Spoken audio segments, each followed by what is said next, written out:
Kaya ang tanan ng mga gustuhanon sa mga lain nga dapit kita nga tanaw view ni programa may buntag kay Ginoo ni nga magahimong pa sa pagsimba pagdayeg sa Ginoo nga law na sa pagpamalan sa iyang pulong. O ini nga buntag basahon nato ang pulong sa Ginoo sa Lucas kapitulo 22. Actually, taas-taas ni siya nga passage sa Bible, pero ako lang basahon ang pipila ka mga verses niya. Ninyo ang pulong sa Ginoo, karon ang pista sa tinapay nga walay ipapatubo nagkaduol nga gitawag ang pagsaylo, og ang pangulong mga pari ug mga eskriba maningkamot unsaon nga sila unta makapatay kaniya kay sila nahadlok sa katawhan. Unya nisulod si Satanas ngadto ni Judas nga gianggan ng Iscariote nga giisip nga kauban sa napulo og duha. Og siya niadto sa iyang dalan nagsulti uban sa pangulong mga pari ug mga kapitan unsaon nga siya unta makabudhi kaniya ngadto kanila. Og sila nalipay musaan sa paghatag kaniya og kwarta.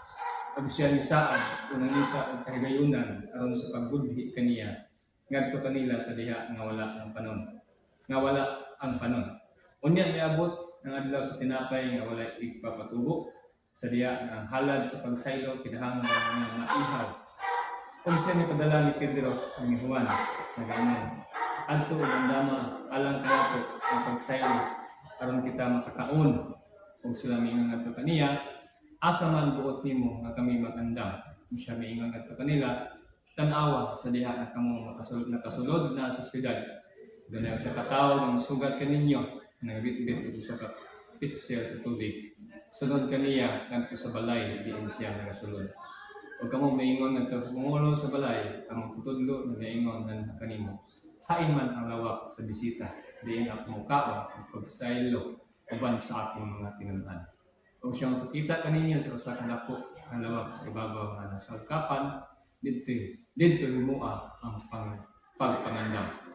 Kung sila niadto mga kaplan sumala sa iyang giingon ngadto kanila ug sila niandam sa pagsaylo. Kung sa diya ang takna niabot na sa milingkod ang pulo o duha ka apostoles ban kaniya siya miingon ngadto kanila ban sa tinguha ako nagtinguha sa pagkaon niini nga pagsaylo ban kaninyo sa dili pa ako magantos. Kaya ako mag-ingon nga kaninyo ako dili na mukaon niini hangtod kini matuman sa gingharian sa Dios. So nikuha sa kupa ug mihatag mga salamat ug miingon wa kini bahina kini diha sa inyong mga kaugalingon. Kaya ako mag-ingon nga kaninyo o dili na mo inom sa bunga sa paras hangtod ang gingharian sa Dios moabot.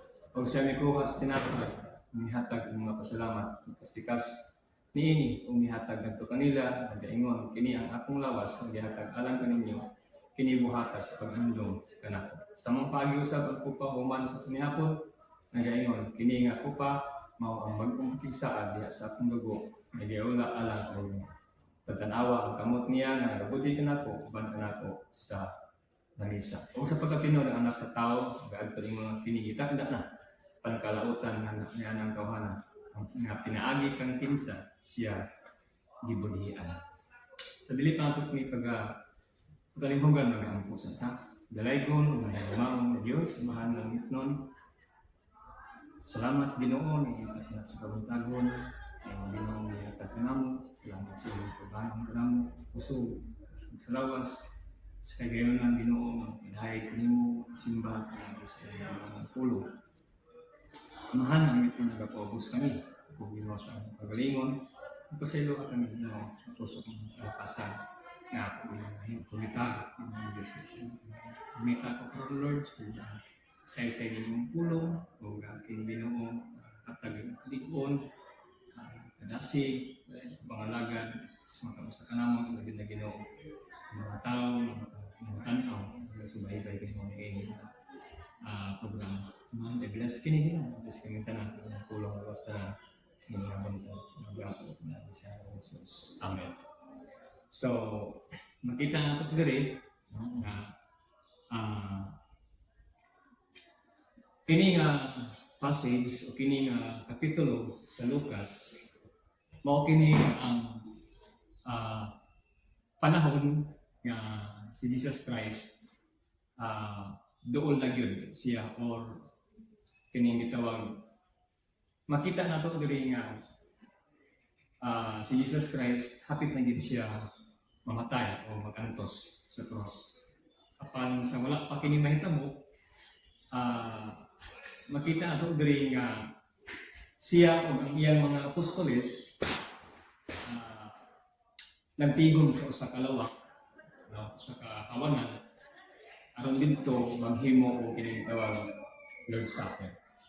Kung makita nato diri mga igsoon ni Gugma, nga kini nga panghitabo according diri sa pulong sa Ginoo sa verse 1, karon ang pista sa tinapay nga walay ipapatubo nagkaduol nga gitawag ang pagsaylo. Og ang mga pangulong mga pari o mga eskriba naningkamot kung saan nga sila unta makapatay kaniya kay sila nahadlok sa katawhan. So makita nato diri nga igsoon nga kini nga panahon mao kini ang duol nga panahon mahitungod sa pista sa pagsaylo. O nakita nato ang kining pulong pista Passover, Feast of the Passover. Kung ato ning balikan sa Old Testament, mao ni ang panahon nga mga katawhan sa Israel nga katong dito sila sa balay sa nasod sa Ehipto nga nagingon ang Ginoo nga pamatyon niya ang mga lalaki nga unang bunga ng mga anak.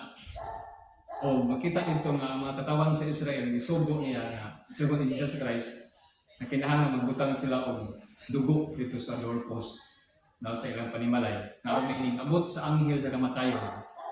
Kung makita sa anghel ang katong dugo nga naa sa pultahan, labyan kato niya.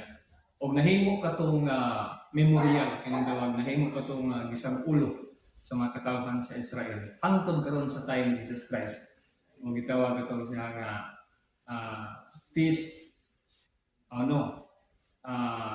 Feast of the Unleavened Bread o pagsaylo. No? So, makita nato diri nga ani nga panahon sa wala pa moabot kini nga pista, ang mga pangulong pari, no, nagsabot sila kung saan nila pagpatay si Ginoong Jesucristo. Kung makita nato diri nga igsoon nga ang mga tao nga supak ang Ginoong Jesucristo, nagplano gid sila, no, og dili maayo batok kang Jesus Christ. Ug makita nato diri kung giunsa nila pag himo, no? Makita nato diri nga ang mga priests, scribes, and even Judas Iscariot, no? Mo'y nagbudhi kang Jesus Christ o mo'y hinungdan nga gidakop si Ginoong Jesucristo niining mga pari. Kung makita nato ang aksyon niining mga Jewish leaders na manay nga panahon, makita nato nga ang ilang intensyon mao nga patyon gyud si Ginoong Jesucristo, no? O ang source o ang hinungdan sa ilang plano nga pagpatay kang Jesus Christ mao kining gitawag ilang action nga gitawag jealousy o greed. Makita nato diha mga igsoon nga tungod lang niining pagkaigi o pagkahapog, no, sa mga church leaders, makita nato diri nga tungod ni ining mamutana gusto nila patyon si Ginoong Hesus Kristo. Hindi di unya ni sulod si Satanas ngadto ni Judas nga gianggan Iscariote nga giisip na kauban sa napulot og duha ug sa niadto sa iyang dalan o naginsulti uban sa pangulong mga pari o kapitan kung saan siya unta nakabudhi kaniya ngadto kanila ug sila nalipay ang gisaad sa paghatag kanila o kwarta. So kung makita nato ba no nga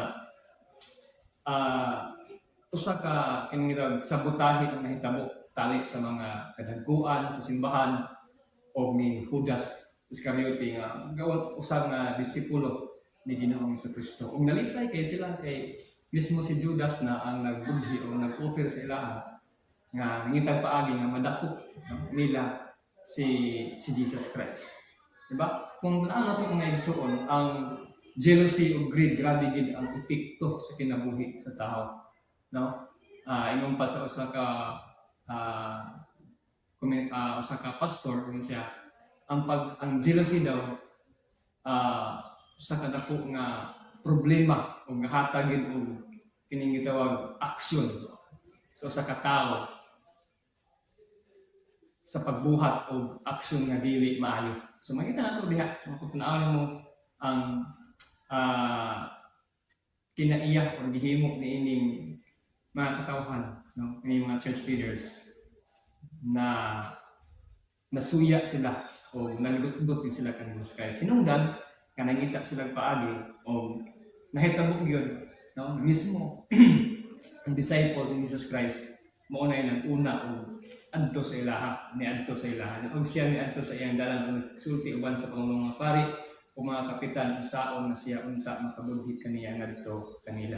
Og sila nalipay og misaad paghatag kaniya og kwarta. Kung siya misaad, nangita og kahigayunan aron sa pagbudhit kaniya ngadto kanila sa diha nga wala ang panon. Unya niabot ang adlaw sa tinapay nga wala ipatutubo. Sa diha nga ang halad sa pagsaylo kinaanglan nga maihaw. Kung siya nagdala ni Pedro o ni Juan namang nagaingon adto og andama alang kanako ang pagsaylo aron kita makakaon. So makita nato diri nga igsoon ang sunod nga nahitabo, no, gawa human sa adto ni Judas Iscariote ngadto sa mga church leaders o pagkalipay, no, sa mga church leaders nga naa ilang gibaligya sila si Jesus Christ. So nahitabo niini human niadto nakita nato nga si Jesus Christ balik sa kinabuhi ni Jesus Christ sa iyang mga disipulo nga si Jesus gisugo niya si Pedro, no, si Juan, no, nga madto sa usa ka lugar nangitag balay o sa kaluna aron dito tig-uban sa iyang mga disipulo.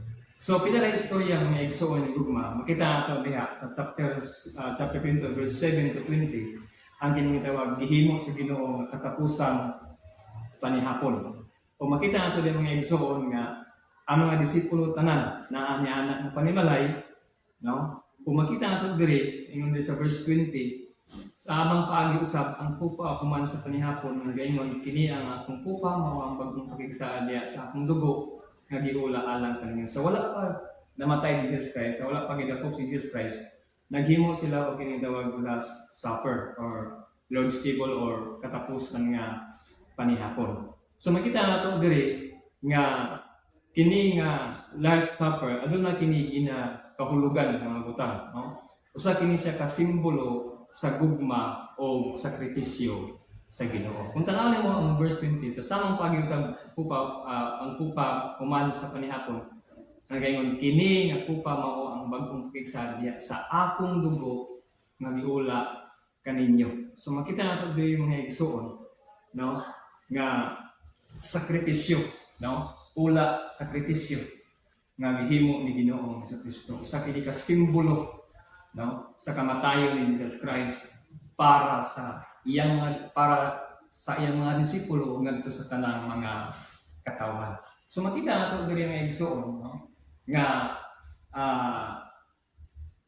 ang gihimo ni Jesus Christ, no, sa pagpakamatay dito sa cross.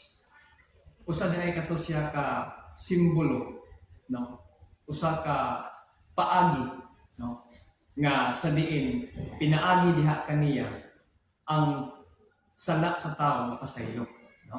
So ingon diri sa verse 20, sa samang paagi-usab ako pa human sa panihapon nga gaingon kini nga ko pa mao ang bag-ong pakigsaad sa akong dugo nga giula alang kaninyo apan tan-awa ang kamot niya nga nagabudhi kanako uban kanako sa langisa. Og sa pagkapinod ang sa tao nagato ingon kini gitakda na apan kalautan nga niya ng